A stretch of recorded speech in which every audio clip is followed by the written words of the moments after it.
Oh my lord, y'all, what a episode this was. You know what time it is. It is 9:01 on the dot. It is Saturday night. That's right.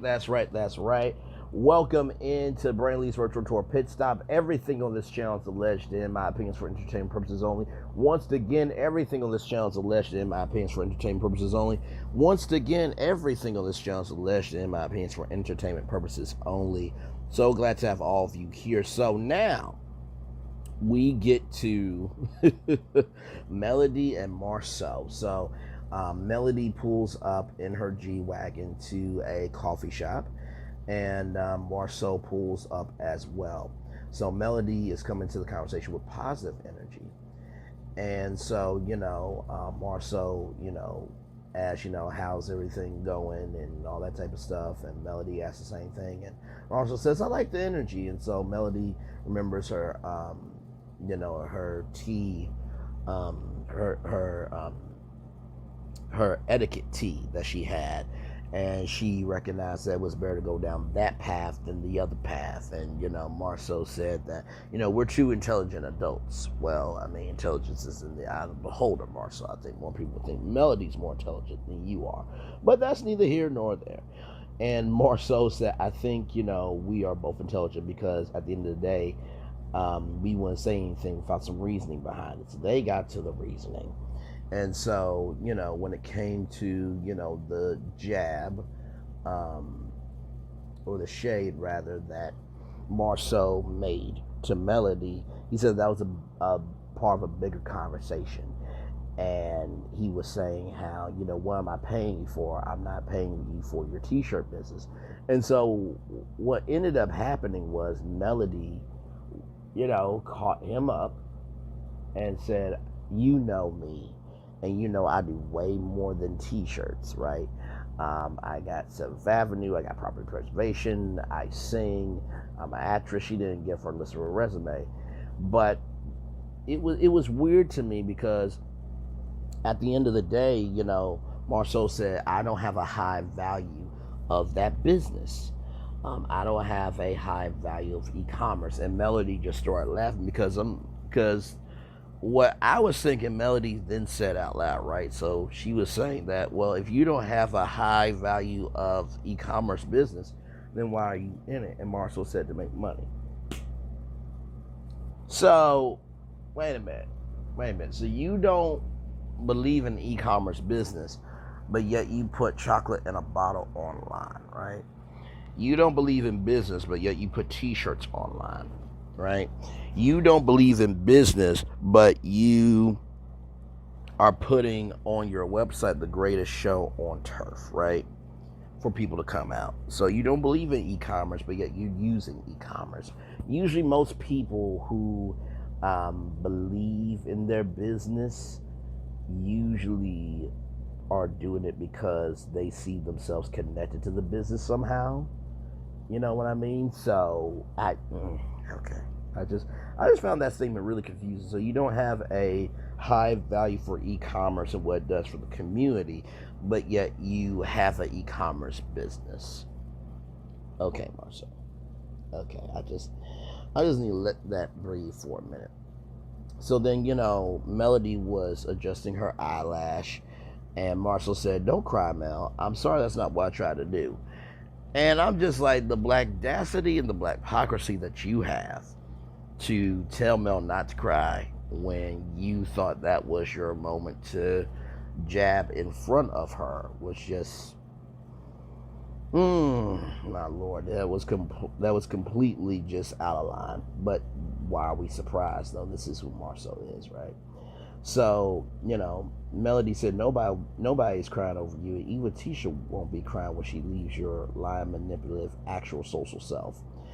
And so Marsau said, why would you want Tisha to leave me?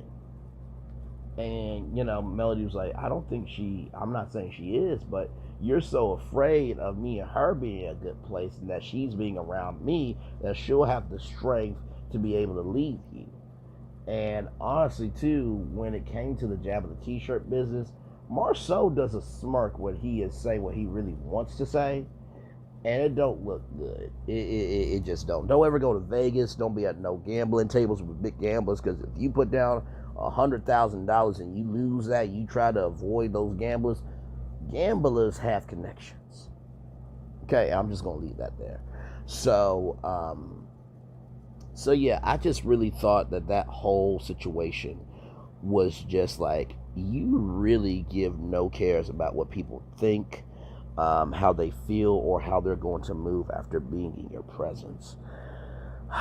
Lord help. There's no way I can be that disrespectful in front of somebody. No way. No way. Because it's just, and this is the crazy thing too, like, then Marsau is going to be upset with all of us talking about what he said on TV. Sir, you did say on national television that, where are the Holts now? You did say that. You did say that that Melody Cell has a t-shirt business, and I don't respect that product of business. You did say these things, sir. We're just repeating what you said, so you have no right to get onto social media and get in the comment section and try to tell us off, when really you should be sitting down, look at yourself in the mirror of what you need to do to be a better person. Because, like, your line is just, there's no line with you at all. There's no line with you at all. I mean, you ragged on Courtney about him being in feminine hair care products. You're ragging on Tiffany, you know what I mean? And, with what Tiffany, said about, Tiffany couldn't even be asked to be, on the panel, right? Y'all said, oh my God, y'all pregnant, all that stuff. Like, y'all do what y'all want to do. Y'all know who is in business and who is not, and you're blatantly being disrespectful. And then you reduce Nell Fletcher as Chris's pretty wife. Like, you have no line of respect. But let somebody come for Tisha. Let somebody come for your daughters. Let somebody come for your mama. Let somebody come for a niece, a cousin, a auntie, grandma, anybody in your life. You would have a whole different energy. But that's obviously what you think about yourself and who matters to you. So, I mean, my Lord. Listen, like I said, this show is a perfect example of showcasing you how not to be a horrible person. So we got to be thankful for the blessings that we get. So in the preview, it picks up where, Marsau doesn't know all of what Melody does. Really? You don't know what all Melody does? People know Melody more than Marsau Scott. And y'all were on Family Feud. Jesus Christ. Like, dude, you just... So every time Marsau hears something, it's about Melody having another business upon another business. And Marsau said that Melody is trying to throw anything to the wall and see what sticks. And I'm like, sir, she is a singer. She has her own hair care line, her own beauty line. She does property preservation. She's a reality star. She's a public speaker. She does speaking engagements. She has her own production company. She co-owns a television network. She has clothing. So you don't know what she does? Bro, stop that. Stop it. Go to sleep. And wake up with purpose, because you have none. Okay? Just stop it. Just stop it. That was just... I hope that own check is nice, because I would have to go to a therapist after being on camera with Marsau. Just, so what happened? Marsau was stupid. Well, based on what you've been saying, it sounds like he was born stupid. You said therapist, not me. Anyway, let's move on, y'all. Let's move on into more of the preview. So Tiffany says she wants more Big Lou. She said when the baby arrived, he was gone. And Big Lou said he was on the road. He's on the road most of the time because of his family. So what do you want me to do? Stop working? And, in the last episode, Tiffany did say this is everything that she wanted. So you can't be mad at your husband for giving you what you wanted, and now it's too much for you. You know what I mean? So I don't think Big Lou should be blamed for that at all. I really don't. I think that, at the end of the day, if you are feeling overwhelmed, then that's up to you to be able to say, okay, I need resources, and then that's up to you two to make a plan together. But don't get upset with him for trying to do what he can for the family. You know what I mean? So that's just how I feel. And then we get to the feedback meeting, right? And Marsau said, no matter what y'all say, I'm gonna use this feedback as a way of growth. And so Courtney said that we don't like being a part of things that are unorganized. And Stormy said, thank you, babe. And so, Marsau said, we know who not to invite next time. Although you did invite Stormy Steele to the Expo because Melody did not want to be a part of it. So you're being disrespectful to Stormy and what she brought to the Expo. And so, Stormy's like, oh my God, Mr. Get the Last Word, acting like an itch. And then Marsau says, I am an itch.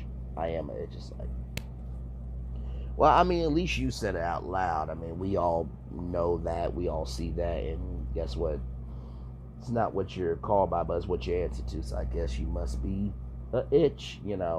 A hit dog will holler. And when you get down with dogs, you get up with fleas. And I guess that is the biggest flea on the show.